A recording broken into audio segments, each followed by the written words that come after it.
Morning. It is Saturday, 7:35. Kind of early actually.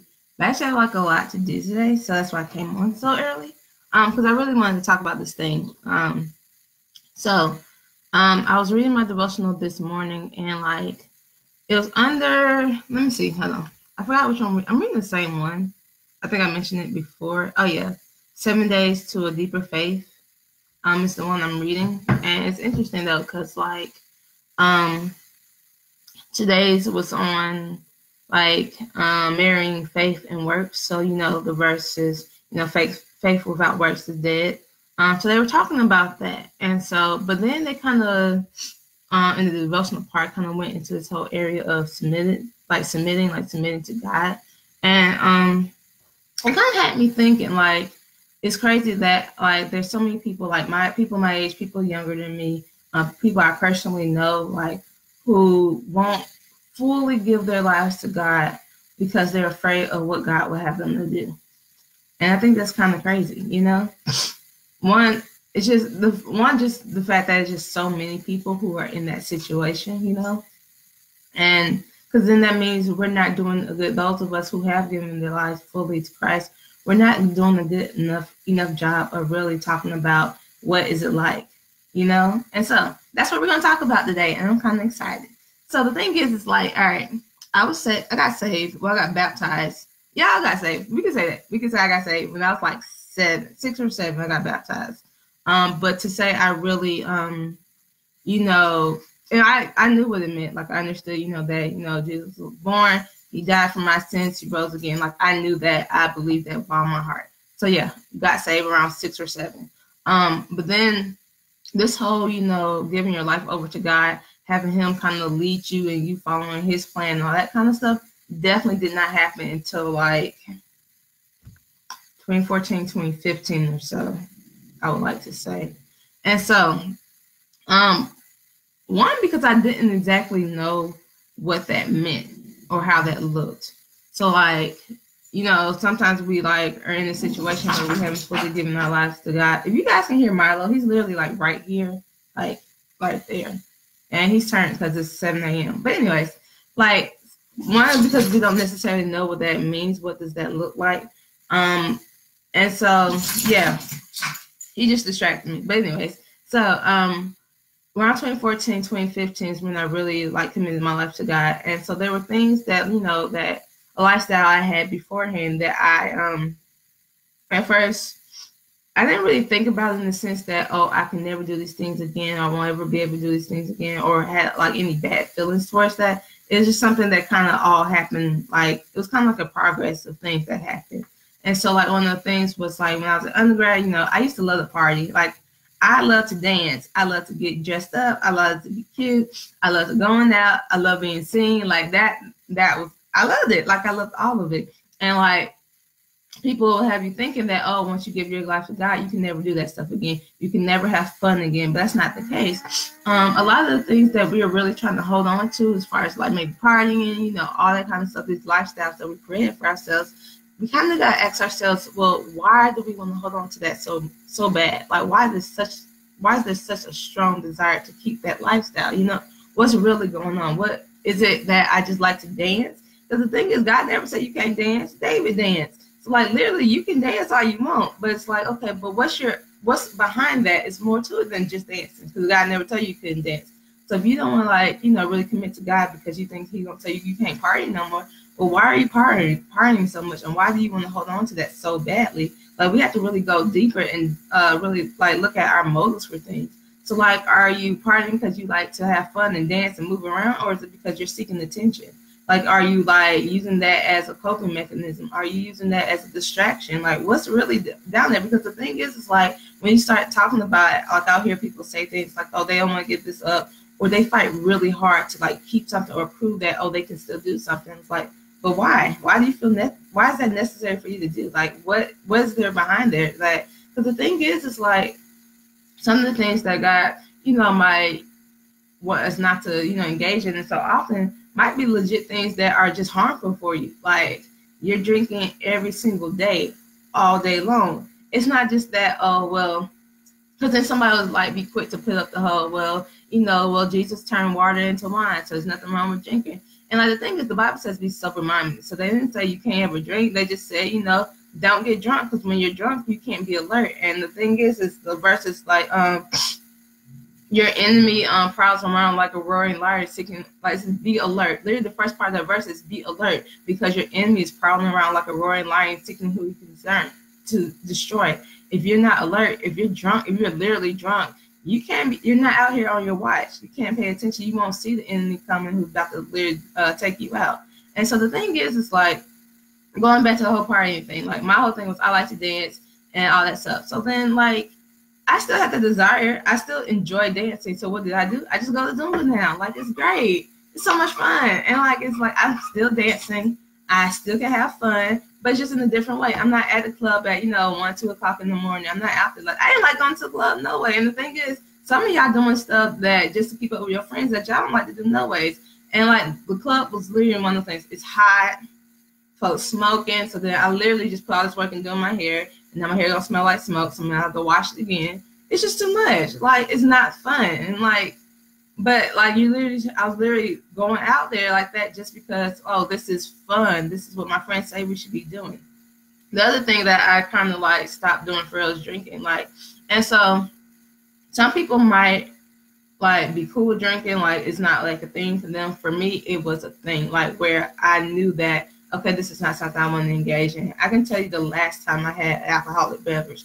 It was April 28th, 2015. And what happened was, we were having like a kickback. It was the last day, like we had just finished classes, my cohort last year grad school. So some of us were about to graduate in like 2 weeks, and some of them had like one more year. So, but basically classes were over, semester was over, everything's cool. Like, okay, yeah, we about to turn up. We about to have this little kickback right quick. Just, celebrate. Like, this was literally going to be the last time we hung out as a group. And so, like, the thing was, which is crazy how this all went down. We was over there in Riverwalk, hanging out at one of our friends, like one of our guy friends' place.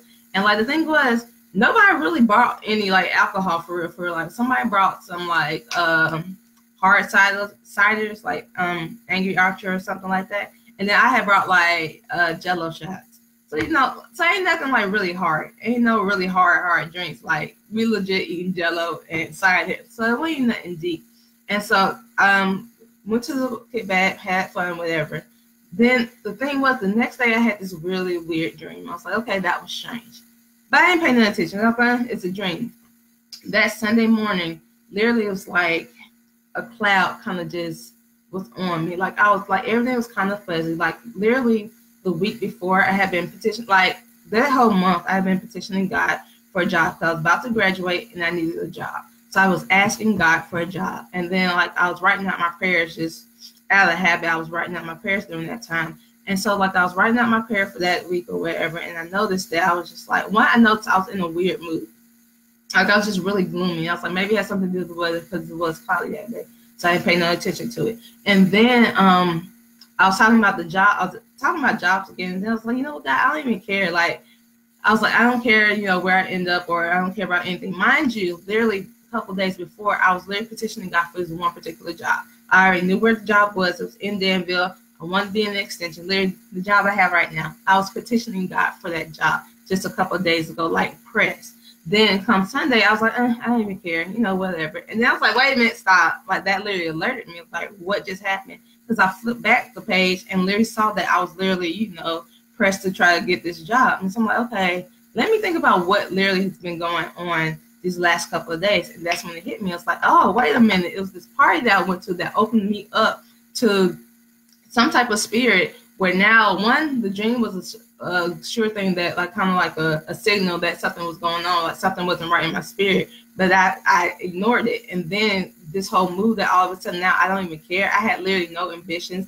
I had no ambition for that job. I had no ambitions for myself. Like, all of a sudden, isn't it crazy how powerful the enemy could be? Like, once we open that door, literally me drinking that night opened that door. And it's crazy. Like, had I not been writing out my prayers, I might have missed it. Who knows how long I would be in that, funk or wherever. And so the thing was, after that, like, I was like, oh, that's it. Like, it's not worth it to me. Like, I don't want to place myself in situations. Now, there's things that happen and, like, we may get attacks from the enemy and like just things that, things happen. But I'm not going to willingly put myself in the position to be attacked in that way. So that was it. And at first, it was like I just stopped drinking right then and there. And at first, I was like, okay, I wonder how long do I have to stop for? Because this thing, like drinking still was a big part of my life. That had a big influence on me. So I still had this really strong desire to drink and whatever. But then that's another thing is like, if you literally like can't give something up, like you just can't, then that thing has a lot of power over you. And you really got to evaluate those things. And so at first I used to think like, well, will this be for the rest of my life? Like, oh God, I don't know if I'll do that. Like it's good for right now. But now it's crazy because that was almost 5 years ago. And now I literally have no desire. I don't have the desire for it.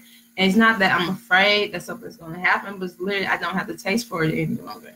And that's kind of like how these things happen. Like for me, like there's certain things that like when I was, committing myself to God and really trying to focus on what God had for me, that just my taste changed. It's like, oh, you think of it as like, oh, I'm not going to be able to do what I used to be able to do. I'm not going to be able to have fun. But the thing is, what was fun then isn't going to be fun in this next season. Like I have a great time all the time. And I'm in church all the time. And it's like easily done because like literally my taste has changed. Like I'm not trying to be out there in the streets or whatever, like doing whatever. Like, I know God can use me so many more ways. And so like me really tapping into that, I just don't have those desires anymore. Another one is like people really think about like, oh, then I'm not gonna be able to hang with my friends. They're gonna think I'm weird. They're gonna think, oh, I'm so self-righteous and holy now, like, oh, I'm better than them, all this stuff. I don't want to say you might be better than them, but you might have to think about that. Just put that in the back of your mind. You might be, but it's okay. That's not an issue. Like people have this thing where, oh, you changed. I should be changing. I really should be changing. After all these years, if I'm the same person I am now as I was in high school, there is an issue. Like it's okay to change. It's great to change. Like as long as you're changing for the better, that's a good thing. Like I'm not gonna like dog somebody out just because they changed. I hope you change. By now, like goodness, what are you doing if you're not changing? And so the thing is like, oh, well, I'm not gonna be able to hang around the same people. Maybe for a season, maybe not at all. It just kind of depends on the situation. But guess what? As many friends as I like used to have that I don't talk to, that I don't hang to, I have way more friends now than I did back then. And I actually like these people. I actually enjoy being around them. It's not like, oh, I gotta watch my back for so-and-so because they probably talking about me behind my back or whatever, because just my circle changed. Like I'm literally surrounded by people who are also committed to living their life for God. And the thing about it is just like, oh, it's great. Like I have plenty of friends. We hang out all the time. And it's not like this situation where it's just like, I feel like I'm left out or I have to be home by myself all the time. Nope, I don't. So this is, I don't know. I just want to encourage somebody, like if you're really trying to like on this fence or whether or not you really want to go like all the way in, like do it. Like it's so much more. It's so worth it. It's so worth it. And the things you think you're gonna like lose out on, you're not. It might look differently now. I used to dance at the club. Now I dance in Zumba, but I still can dance. So like, don't worry about those things. And you're gonna find that what. Those little things that you're holding on so hard to, like they're not gonna matter in a couple of years. No, it might be a couple minutes if you let God do a work right now. But anyways, so I just wanted to come on quickly and just talk about that. Like, just do it. Like I promise, it's like literally been the best thing I've done in my entire life, and I'm enjoying it. Like I don't know, sometimes like some of my old friends that I go back home, we'll talk or whatever, and like I talk about what I'm doing for my church and what I'm doing with God and all this other stuff. And they'd be like, well, what do you do for fun? I'm like, that is fun. I enjoy it. Like everything I'm doing right now, I'm having a great time. And so, yeah, don't be afraid about it. Just do it. So, yeah, that's all I got for y'all for right now. See ya.